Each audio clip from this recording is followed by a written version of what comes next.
ناظرین، آج ہم آپ کو واقعہ سنانے والے ہیں ایک حافظ قرآن لڑکی کا۔ اس حافظ قرآن لڑکی کو قبر میں سانپ کے ساتھ دفن کر دیا گیا۔ آخر اس لڑکی نے ایسا کون سا گناہ کیا تھا جس کی اس کو اتنی بڑی سزا ملی؟ اس واقعے کو جاننے کے لیے ہمارے ساتھ رہیے گا۔ میری امی کہنے لگی کہ ذیشان، میں چاہتی ہوں کہ اب تمہاری شادی کر دی جائے۔ میں بولا، میں بھی یہی چاہتا ہوں۔ پچھلے کئی دنوں سے میں آپ سے یہ بات کہنا چاہتا تھا، آپ نے یہ بات کہہ کر میری مشکل آسان کر دی ہے۔ امی مسکرا کر کہنے لگی کہ اچھا تو یہ بات ہے، میں نے تمہارے لیے مولوی صاحب کی بیٹی جو کہ حافظ قرآن ہے، بہت ہی حسین لڑکی ہے اور بہت ہی شریف بھی ہے۔ امی کی بات سن کر میں گھبرا گیا تھا۔ میں بولا، آپ کیسی باتیں کر رہی ہیں؟ میں نے تو کسی اور لڑکی سے شادی کا وعدہ کیا ہوا ہے۔ میری امی نے میری جانب بڑی حیرت سے دیکھا تھا، کہنے لگی کہ تم ایسے لگتے تو نہیں ہو۔ امی کی بات سن کر میں شرم سے پانی پانی ہو گیا۔ میں امی کی بات سن کر بولا، امی میں نے کچھ غلط تو نہیں کیا، مجھے اس طرح گور کر مت دیکھیں۔ مجھے ایک لڑکی اچھی لگتی ہے، اسے بھی میں پسند آ گیا ہوں۔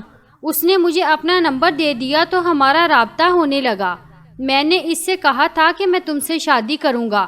اب اس لڑکی کے بہت رشتے آ رہے ہیں، وہ بہت زیادہ پریشان رہتی ہے۔ خود مجھ سے کہا ہے کہ میرا رشتہ لے آؤ، اس سے پہلے کہ میرے والدین میری شادی کسی اور لڑکے سے کر دیں۔ امی نے میری ساری باتیں بڑے غور سے سنی تھیں۔ پھر جب میں چپ ہوا تو کہنے لگی کہ ذیشان، جو لڑکی اپنے والدین کو دھوکہ دے کر تم سے بات کر سکتی ہے، تم اس پر کیسے اعتبار کر سکتے ہو؟ ایک لڑکی کو تم اچھے لگے تو اس نے اپنے والدین کی عزت کے متعلق بھی نہیں سوچا اور تم سے بات کرنے لگی۔ تمہاری شادی جب اس سے ہو جائے گی اور اسے کوئی دوسرا لڑکا پسند آ جائے گا تو کیا وہ تمہاری عزت کے بارے میں سوچے گی؟ نہیں نا۔ میں بولا، امی میرے ساتھ بات کرنے سے حمیرہ کے والدین کی عزت تو نہیں چلی گئی؟ پھر آپ یہ سب کیوں کہہ رہی ہیں؟ امی کہنے لگی، بالکل، کل کلاں کو تم اپنی بیوی کو کسی دوسرے لڑکے کے ساتھ بات کرتے ہوئے رنگے ہاتھوں پکڑ لو گے تو وہ تم سے کہے گی کہ بات ہی تو کی ہے، اس سے تمہاری عزت تو نہیں چلی گئی۔ ذیشان، تمہیں ایک بات بتاتی ہوں، حرام کو شیطان ہمیشہ بہت خوبصورت کر کے پیش کرتا ہے۔ عورت کو ایک بار حرام کی عادت پڑ جائے تو حلال اسے ہضم نہیں ہوتا۔ تمہاری یہ حمیرہ تمہارے ساتھ بات کرتی ہے، یہ کوئی حلال چیز تو نہیں ہے۔ ایک لڑکی جو غیر محرم سے بات کر سکتی ہے، پھر عزت دار مرد اس پر کبھی بھی بھروسہ نہیں کر سکتا۔ مولوی صاحب کی بیٹی شریف ہے، حافظ قرآن ہے، حیا دار ہے۔ اگر تم اسے گھر پر چھوڑ کر 5-6 سال کے لیے ملک سے باہر بھی چلے جاؤ گے نا، تبھی بھی کوئی بات نہیں، وہ تمہاری غیر موجودگی میں تمہاری عزت کی حفاظت ہی کرے گی۔ پیار تو آنے جانے کی چیز ہے، مگر عزت ایک بار گئی تو بس گئی۔ اتنا کہہ کر امی اٹھ کر اپنے کمرے میں چلی گئی تھیں، جبکہ میں ان کی باتوں کو سوچتا رہ گیا تھا۔ امی جو کہہ رہی تھیں، ان باتوں نے مجھے جھنجھوڑ کر رکھ دیا تھا۔ ٹھیک ہی تو کہہ رہی تھیں، امی نے مجھے کچھ دن سوچنے کے لیے دیے تھے۔ اس دوران انہوں نے ایک بار بھی میری شادی کا نام نہیں لیا تھا، مگر میں ان باتوں کو اپنے ذہن سے جھٹک نہیں پا رہا تھا۔ ان کی ایک ایک بات میں صداقت تھی۔ 3 دن گزر گئے تھے، مگر اس دوران میں نے ایک بار بھی حمیرہ کو فون نہیں کیا تھا۔ وہ مجھے فون کرتی تھی تو میں اس کی کال کو کاٹ دیا کرتا تھا۔ چوتھے دن میں نے خود ہی حمیرہ کو فون کیا اور اس سے کہا کہ حمیرہ، اپنے والدین کی بات مان کر ان کی پسند سے شادی کر لو۔ میں نے بھی اپنی امی کے آگے ہتھیار ڈال دیے ہیں اور انہوں نے میرے لیے جو لڑکی پسند کی ہے، میں اسی سے ہی شادی کروں گا۔ یہ سننے کی دیر تھی تو حمیرہ حیران رہ گئی اور کہنے لگی کہ ذیشان، بیہودہ مذاق ہے، الٹی سیدھی باتیں مت کرو، میرا دل بیٹھ جائے گا۔ پہلے جب وہ ایسی باتیں کرتی تھی تو میرا دل دکھ جایا کرتا تھا، مگر اس بار مجھے اس کی تکلیف کا احساس ہی نہیں ہو رہا تھا۔ نہ جانے میں پتھر دل کیسے بن گیا تھا۔ تمہیں اس بات کو سمجھنا پڑے گا کہ ہماری تقدیر میں ایک ہونا نہیں لکھا۔ میں کبھی بھی تمہیں نہیں مل پاؤں گا، یہ میری مجبوری ہے، یہ تلخ حقیقت ہے، اسے تسلیم کرنا پڑے گا۔ ہم دونوں ایک نہیں ہو سکتے۔ میں اپنی بوڑھی ماں کا دل نہیں دکھا سکتا۔ حمیرہ کے رونے کی آوازیں مسلسل آ رہی تھی۔ پھر وہ کہنے لگی، اچھا تو میرا دل دکھا سکتے ہو نا؟ میں بولا، میں اس عورت کو تکلیف نہیں دے سکتا جس نے مجھے جنم دیا، تم سمجھدار لڑکی ہو، مجھے امید ہے کہ تم میری مجبوری کو سمجھ جاؤ گی۔ وہ پھوٹ پھوٹ کر روتی رہی اور بولی، تمہیں خدا کا واسطہ ہے ذیشان، مجھے مت چھوڑو، میں تمہارے بغیر نہیں رہ سکتی۔ تم کہو تو میں تمہارے گھر آ کر تمہاری والدہ کے پاؤں پکڑ لوں گی، لیکن میرے لیے ایسا فیصلہ مت کرو، میں تمہارے بغیر کیسے رہوں گی۔ میں نے اس سے کہا کہ ہمیرا اب رونے دھونے کا کوئی فائدہ نہیں، فیصلہ ہو چکا ہے۔ آج کے بعد نہ تم کبھی میرے ساتھ رابطہ کرنا اور نہ ہی میں تمہارے ساتھ رابطے میں رہوں گا، ہمارا ساتھ بس اتنا ہی تھا۔ یہ کہہ کر میں نے فون کاٹ دیا تھا۔ مجھے احساس تھا کہ میں نے ہمیرا کا دل توڑ دیا ہے، لیکن امی کی بات بھی سچ تھی۔ محبت تو پھر بھی مل سکتی ہے، لیکن عزت ایک بار چلی گئی تو پھر بس چلی گئی، وہ ہمیشہ کے لیے چلی جاتی ہے۔ ہمیرا کو فون کرنے کے بعد میں امی کے پاس جا کر بیٹھ گیا تھا۔ میں نے امی سے کہا کہ میں آپ کی پسند کی ہوئی لڑکی سے شادی کرنے کے لیے رضامند ہوں۔ امی نے جب یہ بات سنی تو اٹھ کر کھڑی ہو گئی۔ انہوں نے میرے سر پر بوسہ دیا اور کہا کہ تم نے اپنے لیے بہترین فیصلہ کیا ہے۔ عورت سے ہی اولاد کی تربیت ہوتی ہے اور انسان کو اپنی نسل چلانے کے لیے کسی ایسی لڑکی کے ساتھ شادی نہیں کرنی چاہیے۔ تمہاری شادی مولوی کی بیٹی سے ہوگی جو حافظ قرآن ہے، یقین جانو وہ تمہاری دنیا اور آخرت دونوں بنا دے گی۔ میں مسکرا دیا۔ چند دن کے بعد میرے لیے مولوی صاحب کی بیٹی کا ہاتھ مانگ آئی تھی، ان کی طرف سے بھی ہاں ہو گئی تھی، تو شادی کی تیاریاں شروع ہو گئی تھی۔ امی نے مجھ سے کہا کہ تم بہت خوش نصیب ہو جو تمہیں اتنی اچھی لڑکی ملی ہے، تمہاری شادی بہت اچھی لڑکی سے ہو رہی ہے۔ یہ باتیں سن کر میں بہت خوش رہنے لگا تھا، زندگی اب بہترین لگنے لگی تھی۔ آخر کار وہ دن بھی آ گیا جب کنزا میری بیوی بن کر میرے گھر آ گئی۔ شادی کی پہلی رات ہی اس نے مجھ سے کہہ دیا تھا، ذیشان میں آپ کو اپنے مزاجی خدا کا درجہ دے رہی ہوں، میں اپنی زندگی آپ کی مرضی کے مطابق ہی گزاروں گی۔ میری آپ سے بس یہی گزارش ہے کہ آپ مجھے کبھی بھی پردہ کرنے سے منع نہیں کریں گے۔ میں اپنی عبادات کرنے کے لیے آپ سے اجازت چاہتی ہوں۔ میں جلدی سے بولا، ہاں ہاں کیوں نہیں، تم یہ کیسی باتیں کر رہی ہو، میری طرف سے تم پر کسی قسم کی کوئی روک ٹوک نہیں ہوگی۔ تم جس طرح شادی سے پہلے اپنی باتیں کرتی رہی ہو ویسے ہی اب بھی کرتی رہنا۔ تم جیسی لڑکی کو اپنی بیوی بنا کر تو میں بے انتہا خوش ہوں۔ مجھے امید ہے کہ تمہارے وجود سے میرے گھر میں خیر و برکت اترے گی۔ وہ مسکرا رہی تھی۔ امی نے جو کہا تھا وہ سچ ثابت ہو رہا تھا۔ کنزا بہت ہی اچھی لڑکی تھی، میری ہر پسند کا خیال رکھتی، وہ میری امی کی عزت کرتی تھی، ہر کام میں ان کے ساتھ ہاتھ بٹاتی، میرے لیے بھی ہر وقت حاضر رہتی تھی۔ جب میں کام سے لوٹ کر گھر واپس آتا تو ہمیشہ مسکرا کر میرا استقبال کرتی تھی۔ وہ مجھے اچھی لگنے لگی تھی۔ پہلے تو بس میں نے امی کے کہنے سے اس کے ساتھ شادی کر لی تھی، لیکن اب اس کو دل سے میں چاہنے لگا تھا، اور سب سے بڑی بات یہ تھی کہ کنزا کے آنے کی وجہ سے میری زندگی پر کوئی اثر نہیں پڑا تھا اور نہ ہی میری آزادی میں کوئی فرق آیا تھا، بلکہ مجھے پہلے سے زیادہ چھوٹ مل گئی تھی۔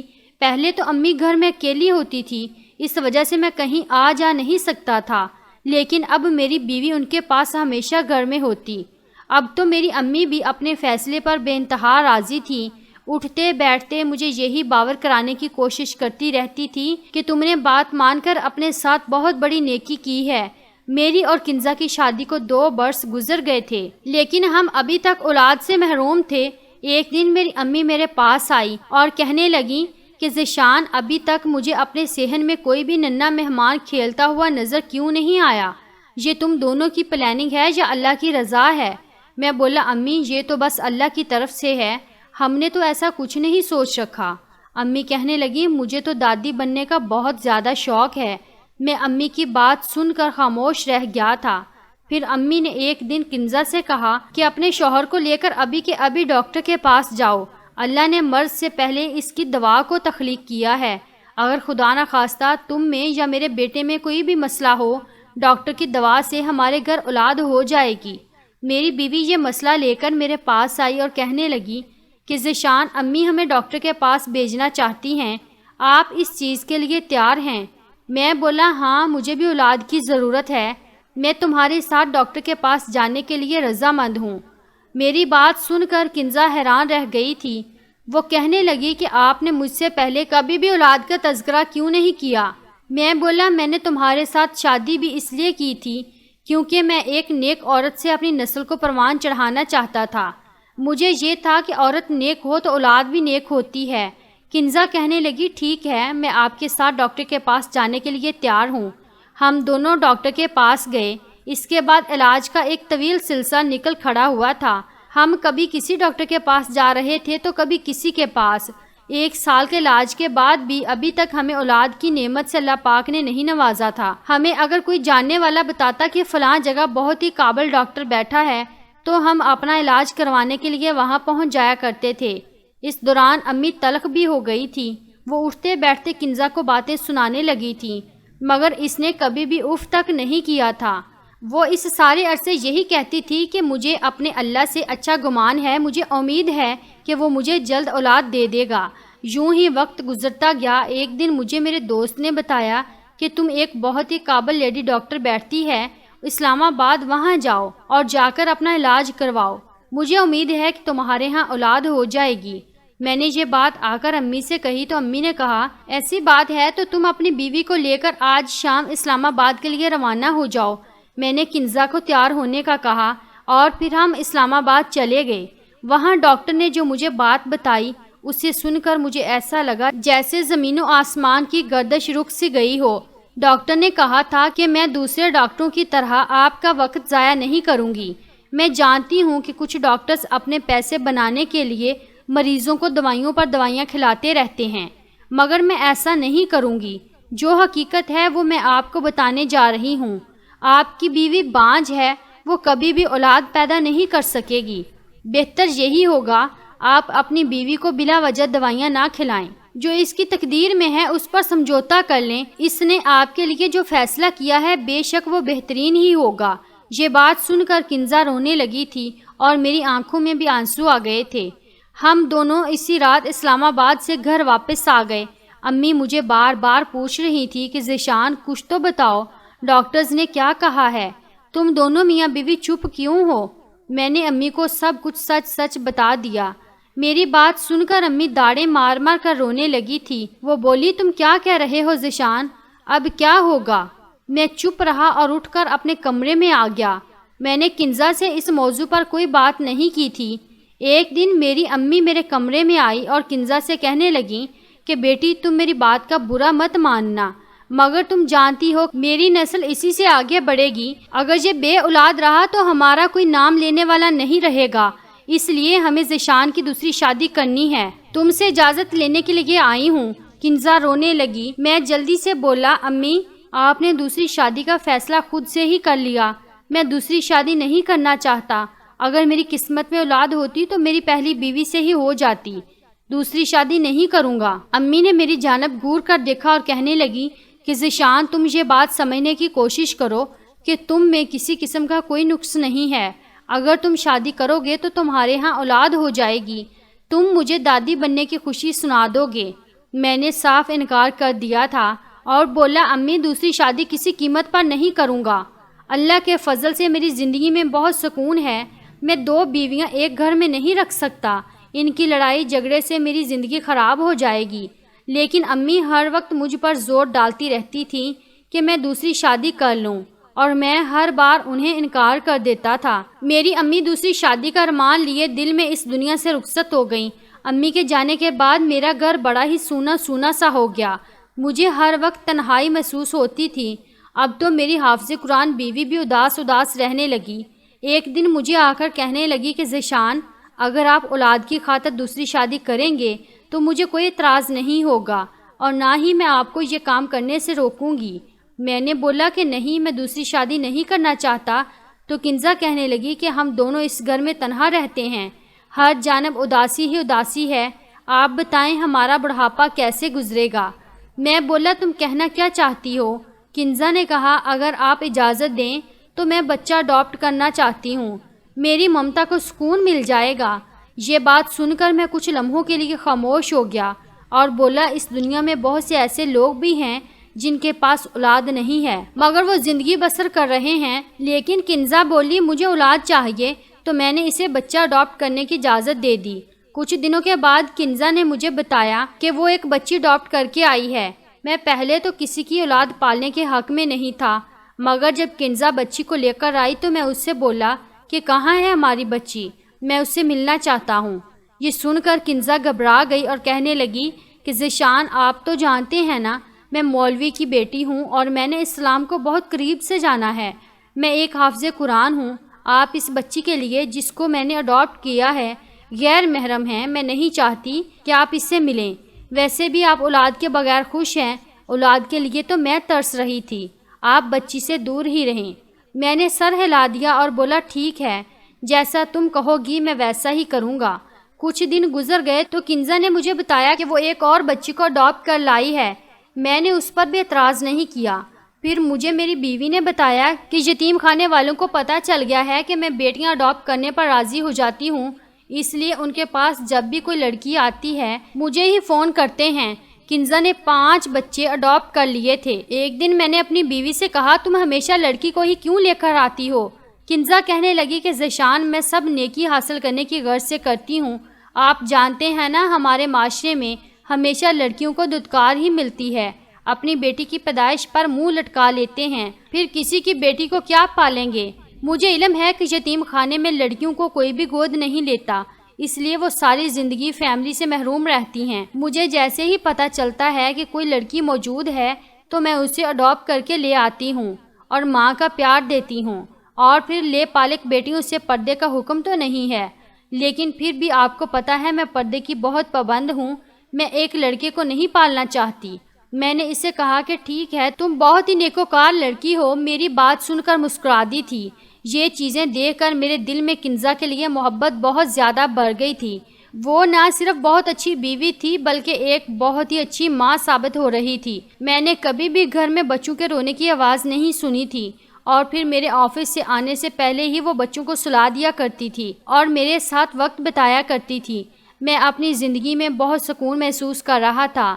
مجھے یہی لگتا تھا کہ میری زندگی میں کسی چیز کی کوئی کمی نہیں رہ گئی، ہر طرف خوشیاں ہی خوشیاں ہیں، لیکن میں کہاں جانتا تھا کہ میری بیوی اچانک دم توڑ جائے گی۔ ایک دن میں آفس سے گھر واپس آیا تو دیکھا بستر پر بے ہوش پڑی ہے۔ میں نے اس کو بلایا، ہلایا، اٹھانے کی کوشش کی مگر وہ بے دم پڑی ہوئی تھی۔ میں اسے جلدی سے ہاسپٹل لے کے آیا تو وہاں جا کر مجھے پتہ چلا کہ میری بیوی کو ہارٹ اٹیک آیا ہے اور وہ اچانک مر گئی۔ یہ خبر سن کر تو میں داڑیں مار مار کر رو رہا تھا۔ زندگی بہت ہی بے وفا چیز ہے، کب کہاں ساتھ چھوڑ جائے انسان کو پتہ بھی نہیں چلتا۔ میں نے اور کنزا نے تو اپنے بڑھاپے کی پلاننگ بھی کر رکھی تھی، لیکن وہ کہاں جانتی تھی کہ یوں موت اچانک گلے لگا لے گی۔ ہمارے گھر میں تو مجھے کسی چیز کی کوئی ہوش نہیں تھی، محلے والوں نے ہر چیز کی تیاری کی تھی۔ وہی میری بیوی کو غسل دلانے کے لیے غسال کو لے کر آئے تھے۔ وہ غسال میری بیوی کو غسل دینے کے لیے گئی تو چیخ مار کر واش روم سے باہر بھاگی تھی۔ ہم سب حیران و پریشان تھے کہ آخر غسال کو کیا ہو گیا ہے۔ غسال بہت ڈری ہوئی تھی، وہ کہنے لگی کہ میت کے ساتھ سانپ لپٹا ہوا ہے۔ یہ خبر سن کر تو ہر شخص حیران رہ گیا تھا۔ یہ بہت ہی انہونی سی بات تھی، میرے گھر میں تو کوئی سانپ موجود نہیں تھا، تو یہ سب کیسے ممکن ہوا تھا؟ میں نے اپنی بیوی سے سانپ کو ہٹانے کی کوشش کی مگر وہ سانپ بہت پتھریلا اور بہت خطرناک قسم کا تھا، وہ میری بیوی کے وجود سے ہٹنے پر رضامند نہیں تھا۔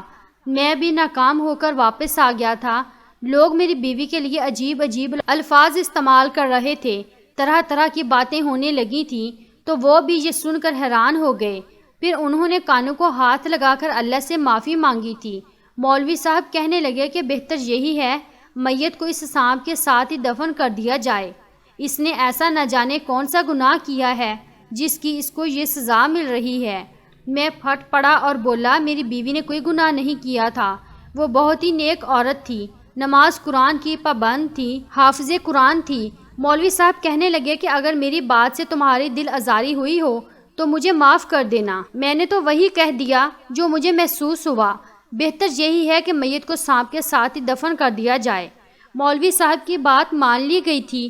ہر شخص حیران تھا، ہر کسی کے منہ پر میری بیوی کے لیے عجیب قسم کی باتیں نکل رہی تھیں۔ خیر میں اپنی بیوی کی جو چھوٹی چھوٹی بچیاں میری بیوی لے کر آئی تھی، یہ سوچتا ہوا فوراً گھر آیا کہ وہ بھوکی ہوں گی۔ میں ان کو کھانا کھلانے کے لیے کمرے میں آیا تو وہاں پر تو کوئی چھوٹی بچی موجود ہی نہیں تھی، سب کی سب لڑکیاں جوان تھیں، اور یہ تھا کہ ان کے پیٹ بڑے ہوئے تھے۔ ان میں سے ایک روتی ہوئی آگے بڑھی اور کہنے لگی کہ ہمیں بچا لیں، آپ کون ہیں؟ آپ ذیشان ہیں نا، کنزا کے شوہر؟ وہ بہت بری عورت ہے، ہمیں دارالامان سے یہ کہہ کر یہاں لائی تھی کہ ہم آپ کو ہنر سکھائیں گے اور تم سب کو پیروں پر کھڑا کر دوں گی، مگر اس نے تو یہاں غلط کام کرنا شروع کر دیے۔ اس نے ہم 5 لڑکیوں کو امیر بے اولاد جوڑوں کے لیے اولاد پیدا کرنے کے لیے استعمال کیا۔ ایک دن میں نے کنزا کو اللہ کے عذاب سے ڈرایا تو وہ ہنسنے لگی اور کہنے لگی، میرا باپ مولوی تھا، میں حافظ قرآن ہوں، مجھے یہ سب معلوم ہے، مگر مجھے کسی بات پر بھی یقین نہیں ہے۔ میں مرنے کے بعد عذاب اور جنت جہنم کی بہت باتیں سن رکھی ہیں، مگر میں کسی پر یقین نہیں رکھتی۔ یہ سب مولویوں کی بنائی ہوئی باتیں ہیں۔ مرنے کے بعد انسان ختم ہو جاتا ہے، بس جو بھی ہے یہی زندگی ہے، مجھے اپنی یہ زندگی بھرپور انجوائے کرنی ہے۔ کنزا اپنے شوہر کے جانے کے بعد غیر لڑکوں کو گھر پر بلاتی تھی، ان کے ساتھ وقت گزارتی تھی اور ہم سے امیر جوڑوں کی اولاد پیدا کروانے کے عوض ان سے لاکھوں کے حساب سے پیسے لیا کرتی تھی۔ وہ عیش کرتی تھی اور اس نے ہمیں یہ بتایا تھا کہ وہ بانجھ نہیں تھی، بلکہ اس نے جان بوجھ کر اولاد پیدا نہیں کی تھی۔ وہ اپنی زندگی بچے پالنے میں صرف نہیں کرنا چاہتی تھی۔ اس نے ڈاکٹر سے پیسے کے عوض یہ کہلوایا تھا کہ وہ بانجھ ہے تاکہ اس کی جانب سے اس کی جان چھوٹ جائے۔ یہ سب باتیں سن کر میں دنگ رہ گیا تھا کہ میری بیوی ایک بری عورت تھی، اس نے مجھے اور میری ماں کو دھوکہ دیا تھا۔ وہ تو اسلام اور پردے کا مذاق بنا رہی تھی اور مرنے کے بعد ہونے والے عذاب کو جھٹلا رہی تھی۔ ضروری نہیں ہے کہ نیک والدین کی اولاد بھی نیک ہو۔ پیارے ناظرین، حضرت نوح علیہ السلام کا بیٹا بھی تو نافرمان تھا۔ آج مجھے حمیرہ کی بہت یاد آئی اور مجھ سے محبت کرتی تھی، جبکہ میری بیوی نے مجھ سے کبھی محبت کی ہی نہیں تھی۔ اس نے میری عزت کی دجیاں اڑا کر رکھ دی تھی۔ کاش حمیرہ کو دھوکہ نہ دیا ہوتا تو مجھے بھی اس طرح دھوکہ نہ ملتا۔ میں نے ان لڑکیوں کو اپنے گھر سے آزاد کر دیا تھا جنہیں میری بیوی نے اپنے گھر میں نظر بند کر رکھا تھا۔ اس نے غلط کام کر کے جو پیسہ بنایا تھا وہ پوری طرح سے اس کو خرچ بھی نہیں کر پائی تھی اور موت کی آغوش میں چلی گئی تھی۔ اس کی برائی رہ گئی تھی، عیش ختم ہو گئی تھی، استغفر اللہ۔ پیارے ناظرین، ہمیں کنزا کے انجام سے یہی سیکھنا چاہیے کہ زندگی تو آنکھ چپکنے سے پہلے ہی ختم ہو سکتی ہے، اس لیے ہمیں کوئی بھی غلط کام کر کے اسے حسین بنانے کی کوشش نہیں کرنی چاہیے۔ ہمیں اللہ تعالیٰ کی رضا کے لیے کام کرنا چاہیے۔ ناظرین، کمنٹ باکس میں اپنی قیمتی رائے کا اظہار ضرور کیجیے۔ شکریہ۔